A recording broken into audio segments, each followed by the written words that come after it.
Hello student, good morning. कल हम लोग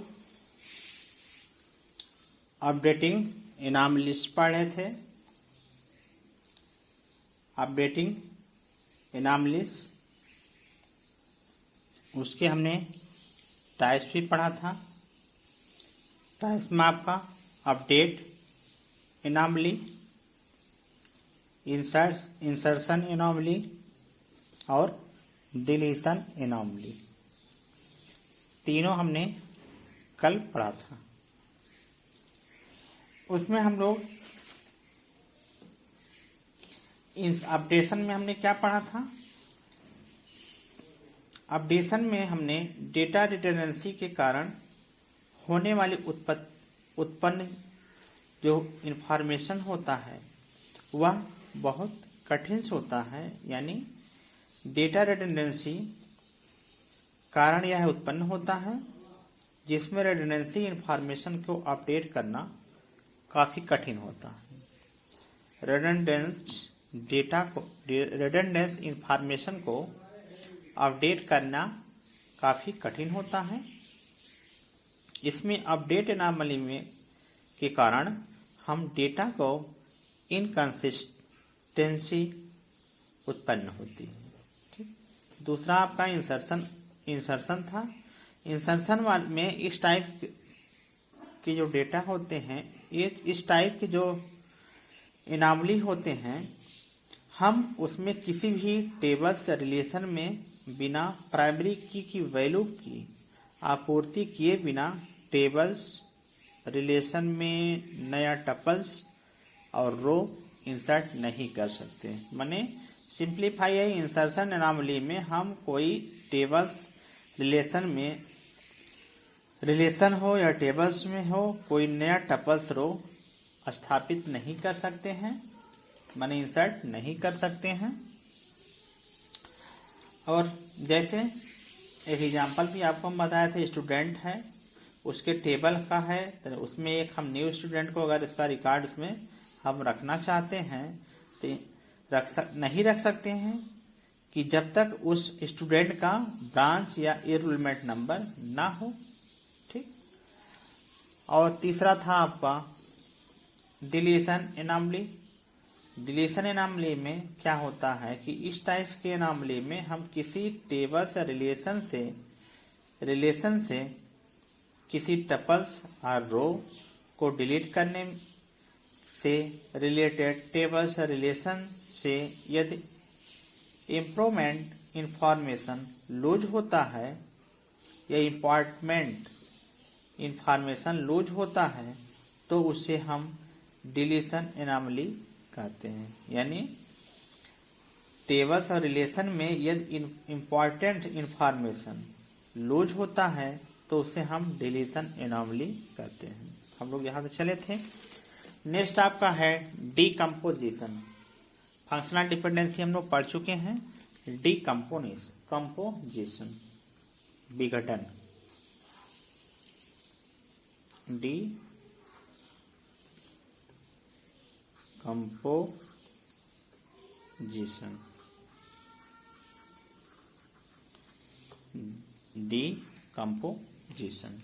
ठीक। डीकम्पोजिशन इसमें क्या होता है, देखिए, इसमें जब हम किसी टेबल्स, टेक केयर नोटेड, जब हम किसी टेबल्स या रिलेशंस का नॉर्मलाइजेशन करते हैं, जब किसी टेबल्स या रिलेशंस का हम लोग जब नॉर्मलाइजेशन करते हैं तो यदि कोई रिलेशन या टेबल किसी भी नॉर्मल फॉर्म में या किसी भी नॉर्मल फॉर्म की क्राइटेरिया को फुलफिल नहीं करता, जब नॉर्मलाइजेशन हम लोग करते हैं तो रिलेशन या टेबल किसी भी नॉर्मल फॉर्म की क्राइटेरिया को पूर्ण नहीं करता है तो हम उस रिलेशन को डिकम्पोज कर देते हैं, माने विघटित कर देते हैं।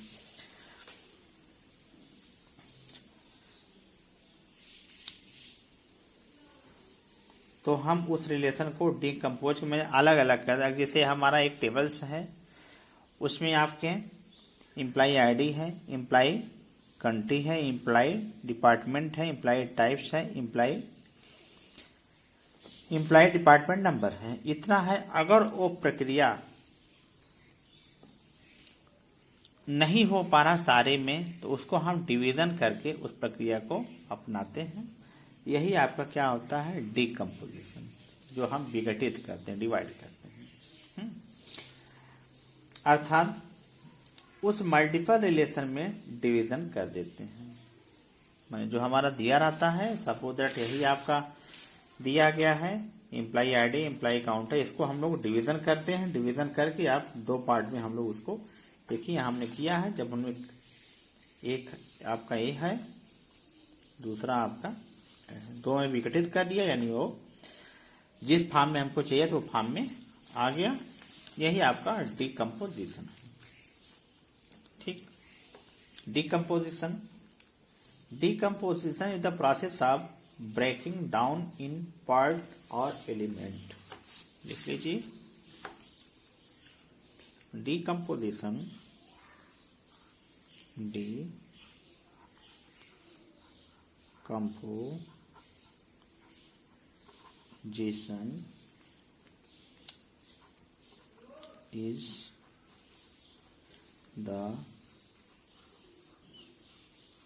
is the process of breaking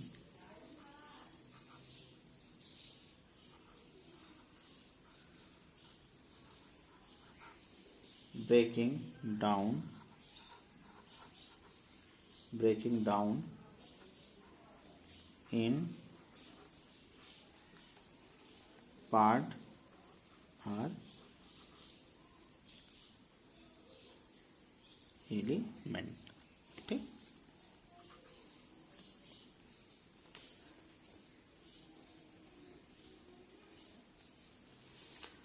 यदि देखिए यह किसी भी रिलेशंस को छोटे छोटे रिलेशन में हम लोग रिप्लेस कर देते हैं।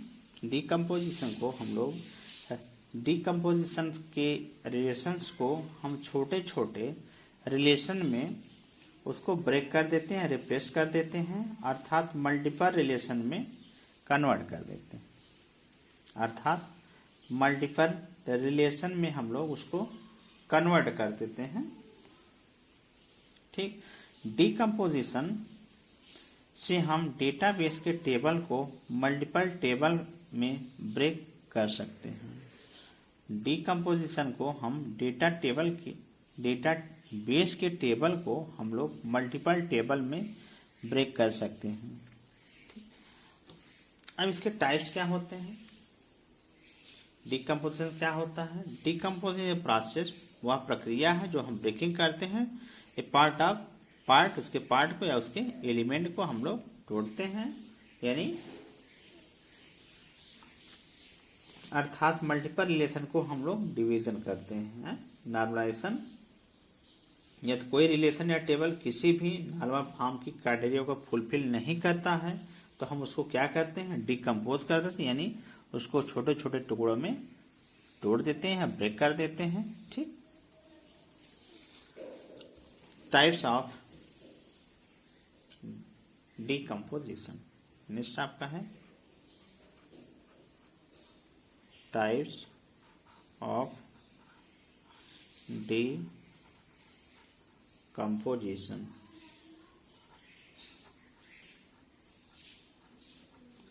टाइप्स ऑफ डिकम्पोजिशन, ये दो टाइप्स के होते हैं। नंबर एक, non loss decomposition,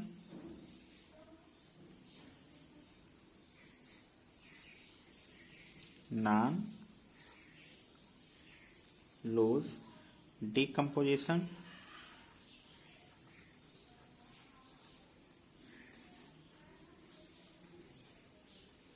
decomposition. Number दो, लूसी डिकम्पोजिशन, लूसी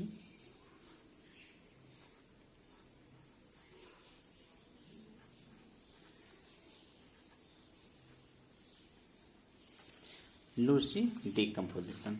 ठीक, non loss decomposition, lossy decomposition. ठीक, तो पहला आपका है नॉन लूज डिकम्पोजिशन।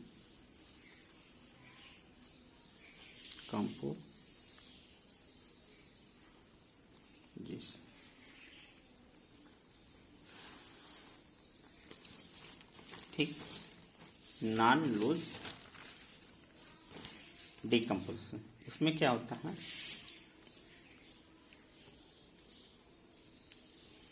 जब किसी टेबल या रिलेशन में नॉर्मलाइज किया जाता है, जब किसी टेबल्स या रिलेशंस में नॉर्मलाइजेशन किया जाता है, तो यदि उसमें इंफॉर्मेशन या डेटा का लूज नहीं होता है तो उसे नॉन लूज या लूजलेस डिकम्पोजिशन कहते हैं। ठीक, इसको लूजलेस भी हम लोग कहते हैं, माने जिसमें इंफॉर्मेशन या डेटा का लूज नहीं होता है उसे हम नॉन लूज या लूजलेस डिकम्पोजिशन कहते हैं। ठीक, लूजलेस डिकम्पोजिशन ऐसा प्रोसेस है, लूजलेस या नॉन लूजलेस या ऐसी प्रक्रिया है, ऐसी प्रोसेस है जिसमें डुप्लीकेट डेटा को हटा दिया जाता है। लूजलेस डिकम्पोजिशन ऐसी प्रोसेस है जिसमें डुप्लीकेट डेटा को हम लोग हटा देते हैं और यह भी देखा जाता है कि इसमें ओरिजिनल डेटा की कहीं हानि तो नहीं हो रही है, माने उसमें अगर डुप्लीकेट डेटा है, उसमें ओरिजिनल जो डेटा है उसमें अगर हानि हो रही है तो उसको हम नहीं हटाएंगे, बट अगर उसमें कोई लूज माने उसमें डेटा की कोई हानि नहीं हो रही तो उसको हम लोग हटा देते हैं। मैं लूजलेस डिकम्पोजिशन एक प्रोसेस है जिसमें डुप्लीकेट डेटा को हम हटा देते हैं और यह भी देखा जाता है कि उसमें जो ओरिजिनल आपका डेटा है कहीं उसकी हानि तो नहीं हो रही है। और दूसरा, किसी रिलेशन या टेबल को डिकम्पोज करने के बाद किसी रिलेशन या टेबल्स को डिकम्पोज करने के बाद यदि उसमें एक्स्ट्रा डेटा ऐड नहीं होता है, अर्थात एक्स्ट्रा डेटा जनरेट नहीं होता है, तो आपका क्या होता है, लूजलेस डिकम्पोज कहलाता है। माने लिख लीजिए, किसी रिलेशन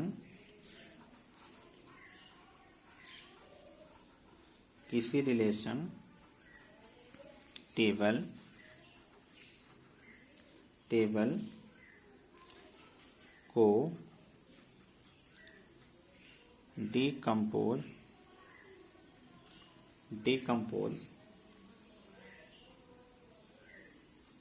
डिकम्पोज करने के बाद यदि उसमें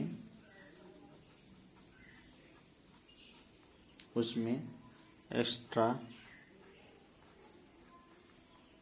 डेटा ऐड नहीं होता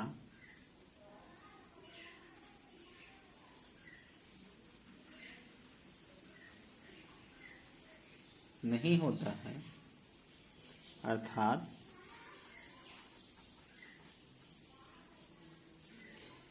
अर्थात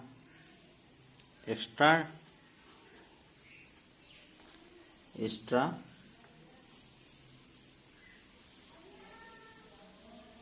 डेटा जनरेट नहीं होता है, जनरेट नहीं होता है, तो वह लूजलेस डिकम्पोज कहा जाता है। तो वह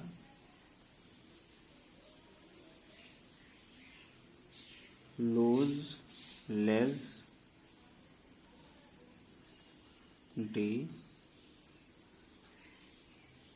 डिकम्पोज कहलाता है।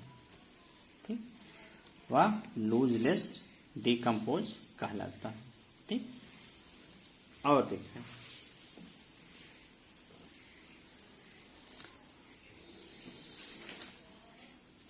यदि किसी रिलेशंस या टेबल्स को डिकम्पोज करते हैं, यदि किसी रिलेशन या टेबल्स को डिकम्पोज करते हैं,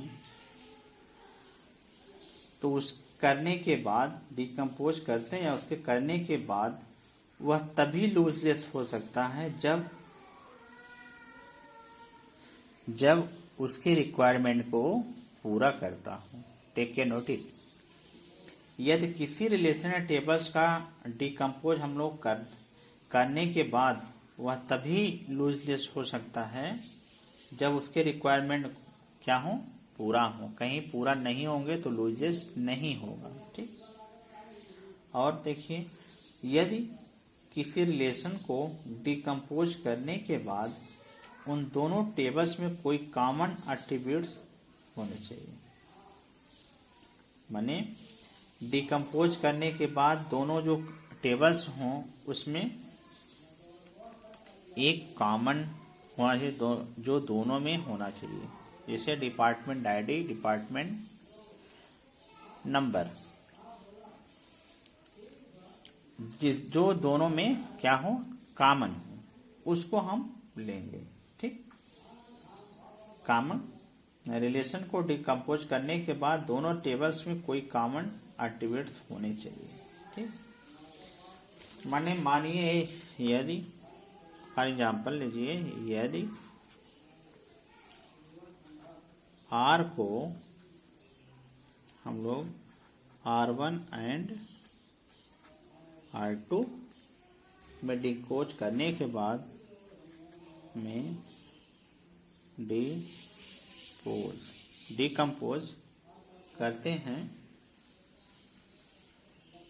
उसको मर्ज करते हैं, तो R1 intersection R2 equal to R1 हो, R1 intersection R2 is equal to R2 हो। ठीक,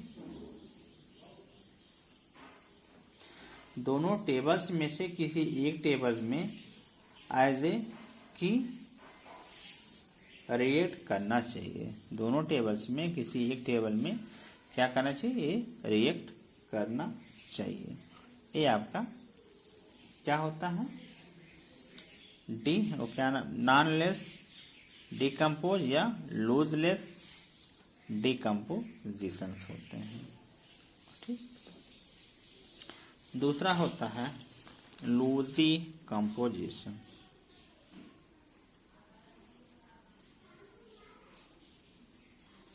लूजी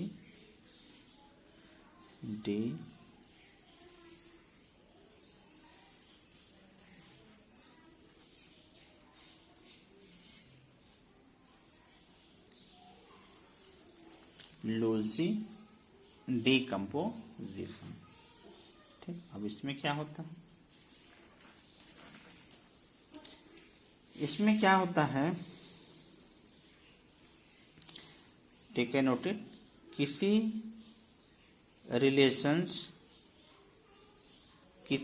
रिलेशंस या टेबल्स को डिकम्पोज करने के बाद, किसी रिलेशन या टेबल्स को डिकम्पोज करने के बाद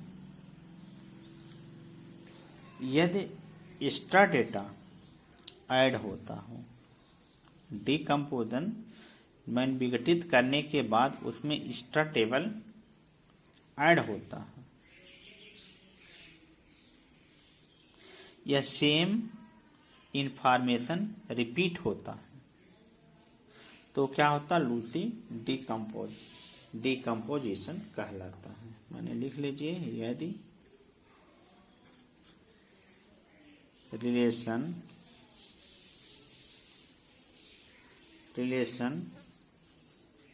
या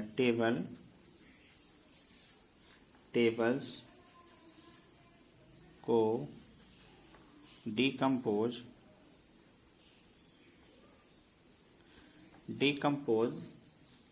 करने के बाद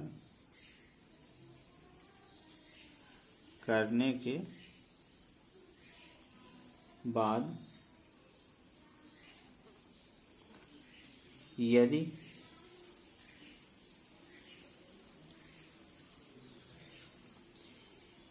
एक्स्ट्रा डेटा ऐड होता है, एक्स्ट्रा डेटा ऐड होता है या रिलेशन या टेबल्स को डिकम्पोज करने के बाद यदि एक्स्ट्रा टेबल ऐड होता है या सेम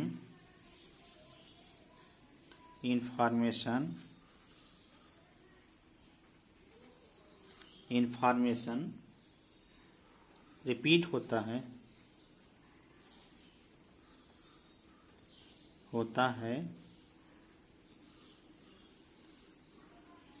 तो क्या होता है?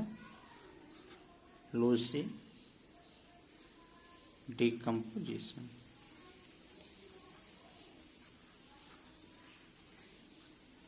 लूसी डिकम्पोजिशन कहलाता है।